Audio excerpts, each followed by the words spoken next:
Hi viewers, I welcome you all to this biology presentation.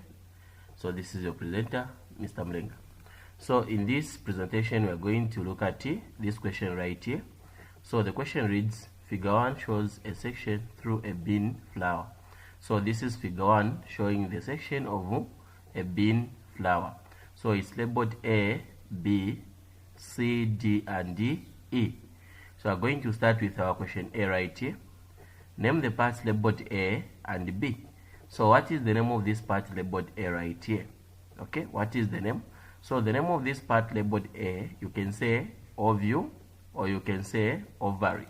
Okay, so the part labeled A is the ovule or you can say ovary. Then what is the name of the part labeled B?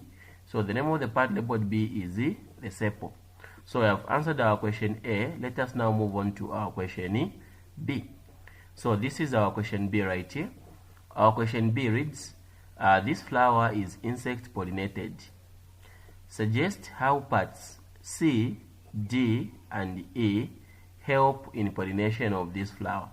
So first of all, we need to identify the parts labeled C, D, and E. So the part labeled C, these are the petals, and the part labeled D, this is the stigma, and the part labeled E, this is the what? The anther. So how do these parts help in pollination of this flower? So one thing you must know is that these petals, the way they help in the pollination of this flower, the petals are colored, or you can say they are bright shaped, which produce what? Nectar. So these nectar guidelines that they have, they make the flower to be attractive to the insects. Okay. Then the part labeled D, which is the stigma, so then what they do, they will receive the pollen from the pollinator or the insect.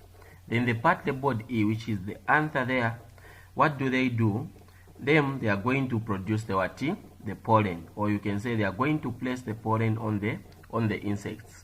So you can write our answer to say part C, which are the petals, are bright colored and have nectar guidelines in order to attract insects. Part D receives pollen from pollinators or insects. Part E produces the pollen. So we have answered our question B. Let us now move on to our question C. So this is our question C right here. Our question C reads, after pollination, the ovules develop into seeds. Describe the events which occur after pollination and which result in the formation of seeds. So first of all, we need to understand that pollination is just the transferring of pollen grains from the male reproductive part of